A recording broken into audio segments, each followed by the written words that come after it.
Welcome to my channel.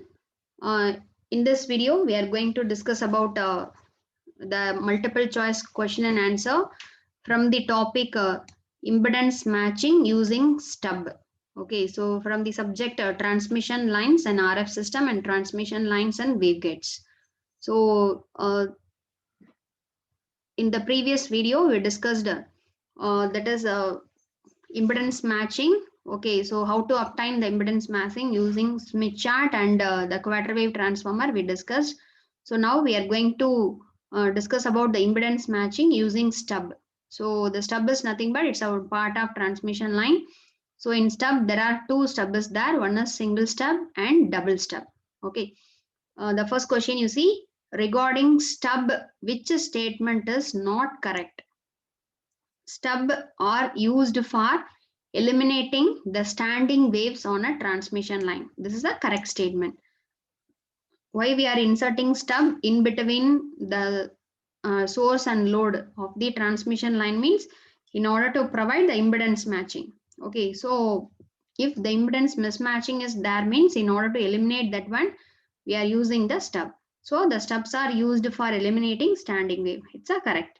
Then they are usually placed in parallel with the transmission line close to the load end of the line. Yes, okay. So usually this stub is placed parallel with the transmission line, and the stub is always placed close to the load end.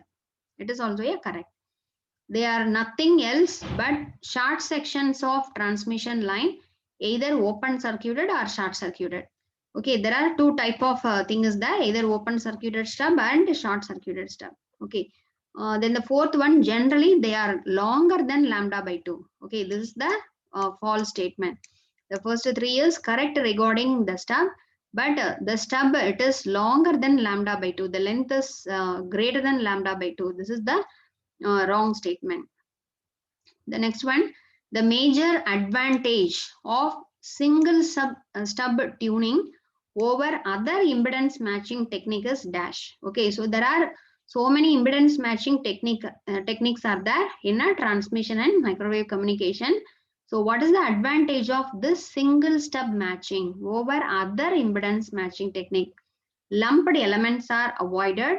It can be fabricated as a part of transmission line.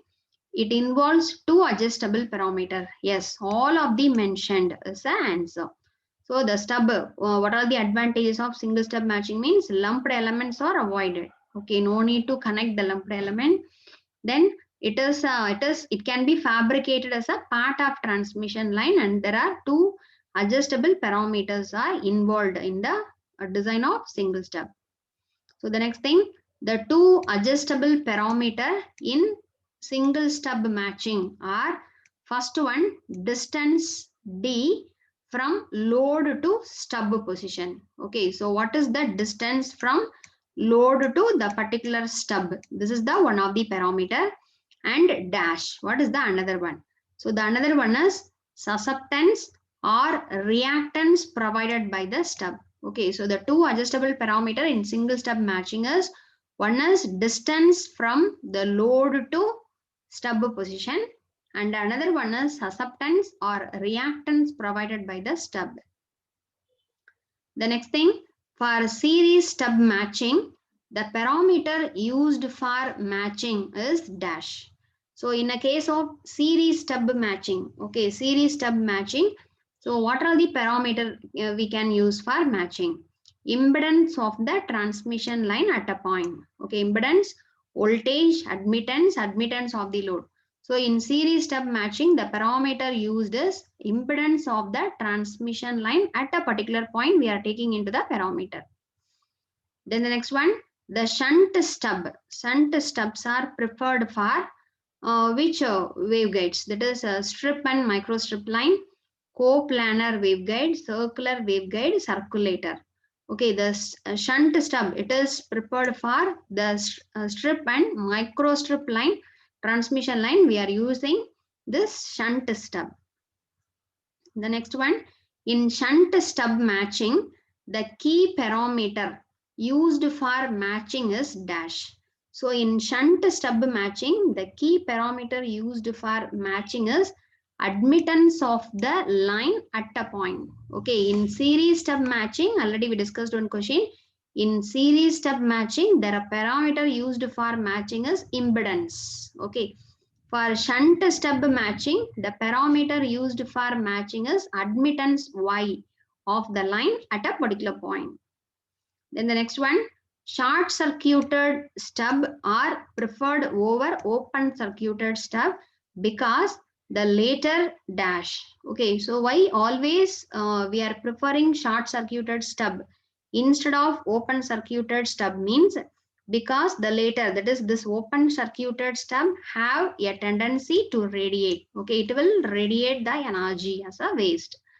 The next one, short circuited stubs are preferred to open circuited one because they are not liable to radiate. That is, short circuited stubs are not radiate, but open circuited stubs have tendency to radiate. Okay, that's why instead of open circuited stub, we are using short circuited stub in an impedance matching of transmission line. The next one, for coaxial line and waveguides. Okay, for coaxial line and waveguides, dash is more preferred. Open circuited stub, short circuited stub, slotted section, coaxial line cannot be impedance matched. No, the coaxial line and waveguides, the short circuited stub is more preferred. The next thing, the best stub selection for the transmission line will be dash. So which one is the best stub selection? Series open, series short, shunt to open, shunt to short. So the best selection of the stub is shunt short stub. Okay, so we have to connect the shunt stub as well as the short circuited stub. We are is the best choice for the transmission line. The next one, the major disadvantage of single stub tuning is dash. Okay, so which one is the disadvantage of the single stub tuning means it requires a variable length of line between the load and stub. It involves two variable parameter, complex calculation, none of the mention. So the first one, what is the disadvantage of the single stub tuning is it requires a variable length of the line. Okay, variable length of the line between the load and stub. Okay, load and stub, this is the major disadvantage. The next thing, so these questions from the double stub matching. The major advantage of double stub tuning is dash. It uses two tuning stub in fixed position. It involves two stub, length of stub is variable, none of the mention. So in double stub tuning, it uses two tuning stub in a fixed position. So the position of the two stub is fixed, but it is a tuning stub. Okay, this is the advantage of double stub. Okay, so the disadvantage of the single stub is overcome in a double stub. The next thing, in double stub tuner circuit, the load is of dash length from the first stub. So in double stub tuner, load is of dash length from the first stub. So that length we may select as a arbitrary length. Okay, we may select any length as a that thing.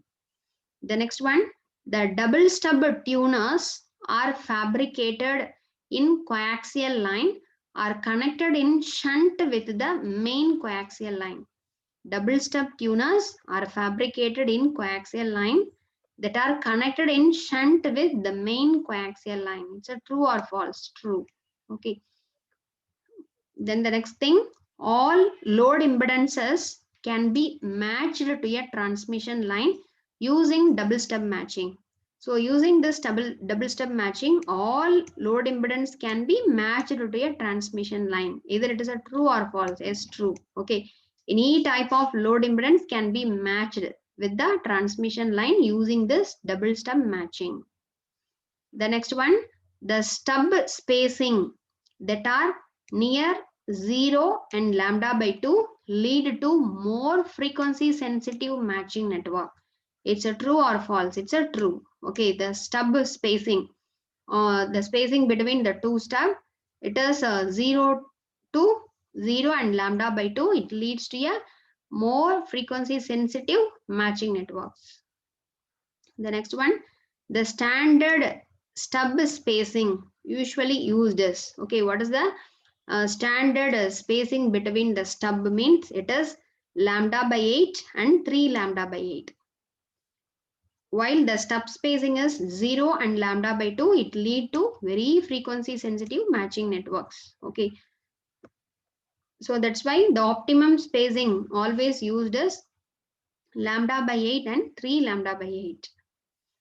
The next one, if the normalized admittance at a point of a transmission line to be matched is 1 plus j 1.47, then the normalized susceptance of the stub used for shunt stub matching is dash. Okay, so the normalized admittance, the y value 1 plus j 1.47 means the normalized susceptance value, it is nothing but it's a inverse of this reactance value. So minus 1.47 ohms. Okay, when shunt stub are used for impedance matching between the load and transmission line, the susceptance of the stub must be the negative of line susceptance. So the line susceptance is here plus j 1.47. So the normalized susceptance we have to take minus j 1.47. The next one, in series stub matching, if the normalized impedance, okay, normalized impedance at a point on the transmission line to be matched is 1 plus j 1.33. Then the reactance of the series stub used is dash. Okay, so in series stub, the normalized impedance is given 1 plus j 1.33. Here, this 1.33 is a reactance. So, what is the reactance of the series stub used? So, it is the negative of this reactance value. So, minus 1.33 ohms. We have to use for impedance matching. The next one, for a transmission line with propagation constant is given as 0.65 plus j 2.55.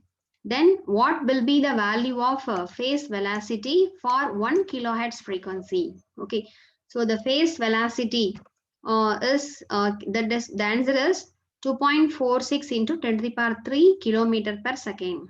Okay, so from the propagation constant, you know the propagation constant is nothing but alpha plus j beta. So where the alpha, the attenuation constant is 0.65 and the phase constant is 2.55. Okay, so the phase velocity V is nothing but it's a ratio of omega divided by beta. So the omega, it's a 2 pi f. Here the frequency is given as 1 kilohertz. So 2 pi into 1 kilohertz divided by the beta value 2.55. If you are substituting, we will get the answer as 2.46 into 10 to the power 3 kilometer per second. Okay, so these are all the some of the questions from the single stub matching and double stub matching. So this stub matching, it is used for the impedance matching technique in a transmission line. Okay, so in order to provide the impedance matching in transmission line, either we may use quarter wave transformer and single stub or double stub. Okay, so in order to find out the parameter, the stub location and the length of the stub, we may use the Smith chart method. Okay, using Smith chart method, we may calculate the stub location and stub length. Okay, so these are the some of the questions from this unit 3. Okay, so thanks for watching my channel and please subscribe my channel for more videos. In the next video, we will meet with the 4th unit. Okay, so thank you. We'll meet in the next video.